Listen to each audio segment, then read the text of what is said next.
Tenemos a nuestro segundo entrevistado del día de hoy, está César Litvin. Él es CEO de Lipski, Litvin y Asociados, es tributarista, y con él vamos a hablar del tema del aporte solidario, lo que se conoce como impuesto a las grandes fortunas mediáticamente, y si la reglamentación del mismo puede generar, Luis, que se judicialice en algunos casos. César, ¿cómo le va? Muy buenos días, el placer de recibirlo aquí en el Interactivo. Bueno, un gusto para todo el equipo. Bueno, efectivamente el día viernes salió dictada la reglamentación del aporte solidario, que como usted bien lo dijo, es un impuesto, se denomina impuesto a las grandes fortunas, y al ser impuesto goza de absolutamente todas las garantías constitucionales que tiene un contribuyente cuando ve afectado un avance del Estado sobre su patrimonio, cuando el impuesto se vuelve excesivo. Si es excesivo se puede considerar que es confiscatorio, y si es confiscatorio afecta al derecho a propiedad privada. Esto es un impuesto que tiene como primer pecado original el nombre, no es un aporte, jurídicamente es un impuesto. El segundo pecado que tiene es que es una duplicación con bienes personales. Fíjense que aquellos que van a pagar este impuesto tienen que sacar una fotografía de todos sus bienes, no solamente el cash, el efectivo, sino todas las cuentas bancarias, los títulos públicos, lo que valen las empresas de las cuales son titulares, y sobre esa fotografía pagar una alícuota entre el 2% al 5,25%. El monto mínimo son 4 millones de pesos.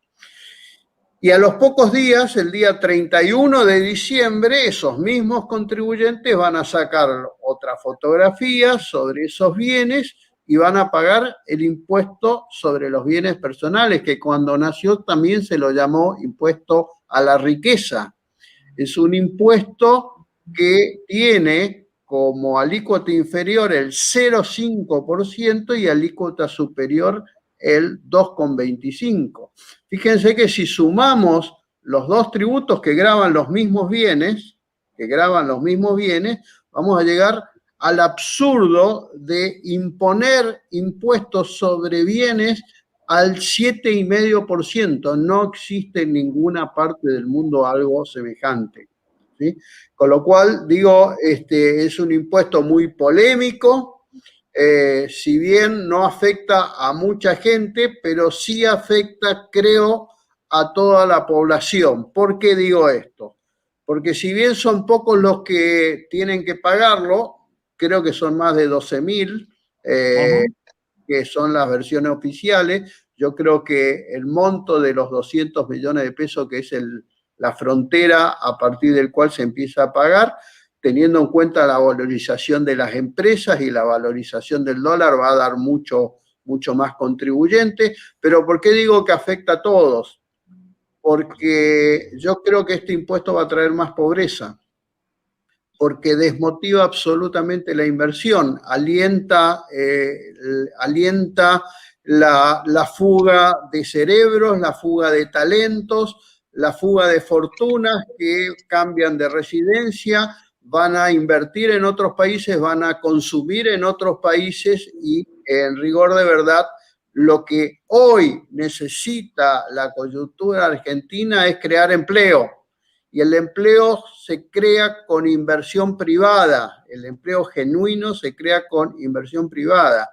Y es mucho más digno dar empleo que dar un plan social, porque desde ese punto de vista es muy importante que el plan social genera también más gasto público. Entonces, lo que hay que hacer es usar el sistema tributario como una herramienta para atraer inversiones. Esa herramienta para atraer inversiones es la que permite generar empleo. Y el empleo genera más consumo, más actividad económica, y empieza todo un círculo virtuoso que termina con más recaudación. Creo que los impuestos que son excesivos terminan generando a través del tiempo menor recaudación por el efecto que yo estaba diciendo anteriormente. Litvin, se dice, o en realidad está en la norma de esta manera, que es un impuesto extraordinario, un aporte extraordinario y solidario, con lo cual se cree que la naturaleza será de única vez. Pero existe el peligro, se lo pregunto a usted que es un especialista, de que esto quede ya como el impuesto al cheque, que también iba a ser temporal y quedó para la historia impositiva argentina.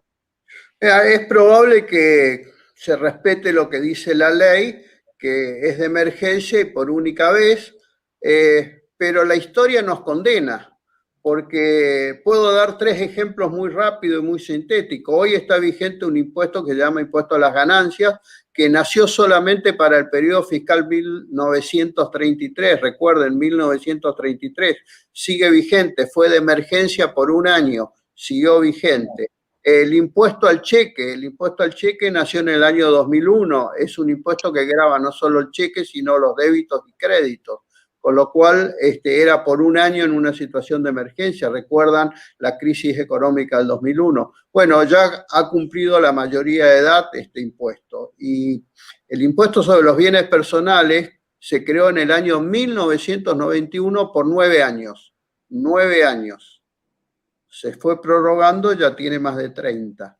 Entonces digo, la historia nos condena. Es posible que en realidad lo que observamos desde nuestra experiencia, y no digo que va a pasar lo mismo, pero sí digo que es para observarlo, que cuando un impuesto se instala, ¿sí?, en el sistema tributario, el gobierno de turno no le gusta perder esa recaudación, pero en este caso, por los comentarios que yo dije, de que va a ser un impuesto atentatorio contra la inversión y contra el empleo, me parece que no debería tener más de un año. Además, creo que muchos contribuyentes van a hacer valer sus derechos constitucionales, que son un dique de contención contra la arbitrariedad y el avance del Estado, van a hacer valer sus derechos constitucionales y en la medida que el impuesto se vuelva confiscatorio, que tenga una doble imposición o que afecte la capacidad contributiva porque no contempla ningún pasivo, por ejemplo, es decir, toma solo los bienes, yo creo que mucha gente llegó a un punto que es un límite de tolerancia, de aceptar seguir metiendo la mano en el bolsillo para un Estado insaciable. Dos preguntas en una, César, para finalizar y agradecerle el contacto. La primera tiene que ver con hoy, con la cotización del dólar en la Argentina, la cifra de 200 millones de pesos. No sé si alcanza una gran fortuna, ¿no? Puede tenerse en inmuebles o algo heredado. ¿Qué pasará con aquel que no lo pueda pagar? Que no tenga la liquidez para poder pagarlo. Esa pregunta es una. Teniendo en cuenta todo lo que usted muy bien explicó, César, de las cosas que tiene en contra este tributo, ¿por qué en el foro de Davos hubo un informe felicitando a la Argentina, el foro que componen muchos economistas en el mundo, felicitando a la Argentina por este tipo de impuestos siendo un modelo a imitar? Por ignorancia y por desconocimiento de lo que es el sistema tributario en la Argentina, porque otros países que están pensando, todavía no lo aplicó ninguno, un impuesto parecido, no tienen impuestos patrimoniales. Nosotros ya tenemos bienes personales y tenemos bienes personales con alícuotas que se han incrementado mucho para el año 2019. Recordemos que el 2018 era el 0,25% de alícuota, es una alícuota, yo diría, digerible para lo que es un impuesto patrimonial, y aumentó al 2,25. Entonces digo, si es que hubo estas felicitaciones por desconocimiento de lo que es nuestro sistema tributario argentino, que quiero decir, a diferencia de otros países que están en Davos, ninguno, le doy el desafío a quien quiera, ninguno tiene 170 tributos vigentes en la nación, las provincias y los municipios, y donde ninguno tiene la excesiva carga fiscal que tiene la Argentina, que va mucho más allá de la presión fiscal objetiva.